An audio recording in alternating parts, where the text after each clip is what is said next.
The Los Angeles Lakers are currently 6 games over 500 as they sit as 36 and 30, ninth in the Western Conference. They have been god-awful on the road this season. They have been relatively solid at home. They're 6 and 4 in their last 10 games, and there is a ton of polarizing opinions on the Los Angeles Lakers. We have category A, the people who believe that the Lakers are just frauds. They believe last season kind of exposed their real truths, that if they play a powerhouse like the Nuggets, maybe the Clippers, the Timberwolves, the Thunder, whomever, they're going to lose, they're going to get embarrassed, they're not going to win. Then you have the other subcategory of Lakers fans or other NBA fans who believe the Lakers are contenders. They believe that the Lakers are going to make the finals. They believe they can possibly even win the NBA finals. It just is kind of hard to say which you should fall on and where you should stay. Today's video, we talk about the most polarizing team in basketball, the Los Angeles Lakers. If you're new here, guys, and want to support the channel, please be sure to consider hitting that subscribe button as we are on the road to 3,000 subscribers and we are uploading every single day for the month of March. Today makes 14 days in a row if you count the last day of February. Without wasting any more time, let's get straight into this video. So for the Los Angeles Lakers, at the beginning of the season, it was very relevant why they were struggling, why they were doing bad, and that is because of the three-point percentage. A vast majority of the season, they were 30th and or 29th in three-point shooting in the NBA, and this was because guys like Christian Wood and Austin Reeves were shooting relatively close to 40% from downtown last season, and then they were going to 31%, and then Christian Wood actually went to 32%, and then even Taurean Prince was shooting 26% for a small amount of time. These are stats from back in December though, guys. Now as they're rolling, we fast forward to now, we have Taurean Prince got his percentage up to 38.7, Austin Reeves is up to 37.7. Christian Wood, on the other hand, is still struggling as he is just shooting 30% from three-point land. But then you have guys that are carrying the boats. LeBron James in specific is shooting 40% from three-point land. Rui Hachimura is shooting 41%. DAngelo Russell is shooting 42% on 7 attempts a night, guys.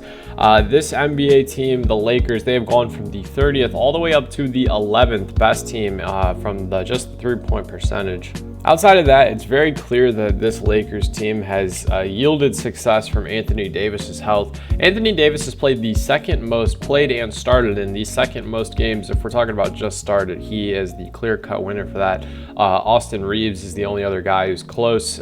He's started or played in 66 games. He's only started 41, while Anthony Davis has played 62 games and started in all of them. Anthony is having a monster season that's slightly been underrated due to the lack of success that the Lakers have seen this regular season. Anthony Davis is averaging 25 points, almost 13 rebounds, and almost 3 blocks a night on very solid splits. If we go ahead and cross out as 25% from three-point land, but he's shooting over 80% from the line and almost 60% on two-point field goal attempts. Assisting in Anthony's dominance, LeBron James is averaging a very, very notable, I don't really care about the 25 points. That's very amazing that he's that old and he's the scoring leader on this Lakers team, but the ability for LeBron James to pass the ball with such precision at this age, you would think someone this old, someone who should be quote-unquote slowing down would have a much worse assist to turnover ratio. And yes, 3 turnovers a night, it's not great when you compare it to the Tyrese Halliburtons of the world, but on a Lakers team where every single night they're game planning against LeBron, they're game planning against LeBron passing the ball, you would think it would be a little bit higher of a rating than just 2.5 for the assist to turnover ratio. Then obviously we can't talk about the Lakers now, especially without talking about DAngelo Russell. He has been absolutely on fire, especially since the trade talks have been going on. DAngelo's averaging 18 points, 6 assists, and 3 rebounds. And what's very funny is I made a video on the Lakers, I want to say like a couple months ago, and someone commented, I'm sorry for blanking on your name, someone commented something so funny, and it said, if DAngelo Russell actually averaged 15, 5, and 5, we would be such a great NBA team. And the whole sentiment of that was, yes, he is averaging those numbers, but if you watch the Lakers games, it feels like he's not, because at that time, he was going for 25 one night, then he'd go for 7, 7, 10. Then he'd go for 25, then he'd go for 11, 9, 8. You know what I mean? It was never very consistent. And what we're seeing with DAngelo and this Lakers squad is consistency. I really do think one of the Lakers' biggest biggest strength come this postseason is depth. We have the returning of Gabe Vincent coming up soon. It's said to be, Shams reported this last morning, that it should be a week, and at the most it should be the end of March. Lakers fans are kind of confused about Gabe Vincent as we speak. I was watching this guy, The Lake Show, and Mr. 81, shout out if you're watching this.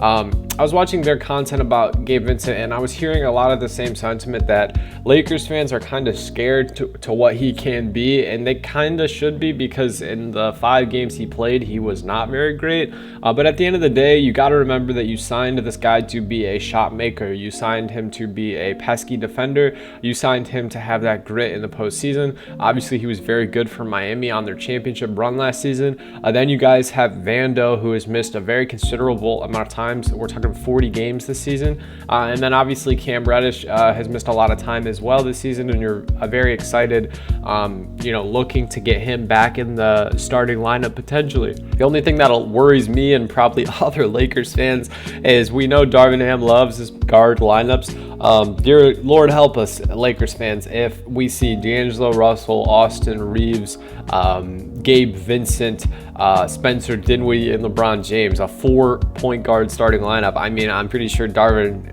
Ham is getting excited down there, if you know what I mean. Go ahead and play these 4-point guards.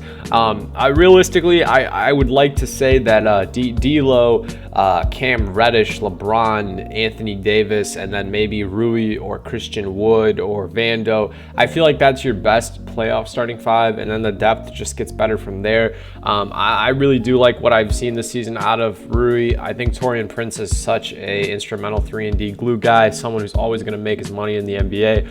And then Spencer Dinwiddie, he's had a couple notable games for the Lakers. Obviously, he had that big block against Damian Lillard for the game-winning shot following D'Angelo Russell's. But all of that being said, what does any of this mean come the postseason, guys? The other day I made a video, I'm sure some of you caught it, called The Only Real NBA Dark Horses. And I'm going to keep my sentiment the same. I'm going to be consistent in my beliefs and my opinions. I think the Los Angeles Lakers actually are title contenders, barring the correct matchups. If they can somehow play the entire, this is a tall order, I know, but if they can play the entire Western Conference playoffs without matching up against Denver, so I don't know who the hell is going to beat Denver. If it's the 2 and the 7, or the 3 and the 6, or the 1 and the 8, and the Lakers get unlucky in that regard, I'm sorry, you guys aren't going to win. And that's just because Denver has the Lakers number. I mean, think about it. They swept them in the Western Conference Finals. LeBron James scores 40,000 points against them, not in one game, you get what I'm saying. And then they go and they throw that great, night. It's supposed to be this big night celebrating LeBron James. They go and they just throw it away because the Lakers can't hold a damn lead to save their life. They're 8-0. The Nuggets are 8-0 against the Lakers in their last 8 games, and I just can't see them slipping up in the playoffs. Obviously, the Lakers do have the depth advantage with the loss of, I've said this like 10 times in the last week, but with the loss of Bruce Brown and Uncle Jeff Green. It's definitely something you got to look at when it comes to the Nuggets. But I'm going to say that I think the Lakers are contenders if they don't face the Nuggets. Otherwise, I think they would get bounced. Same thing goes with a team like the Clippers. Recently, the Lakers have had the Clippers numbers. I think they've won the last 2 matchups. But going back to that, I'm pretty sure the Clippers are like 18-0 against them.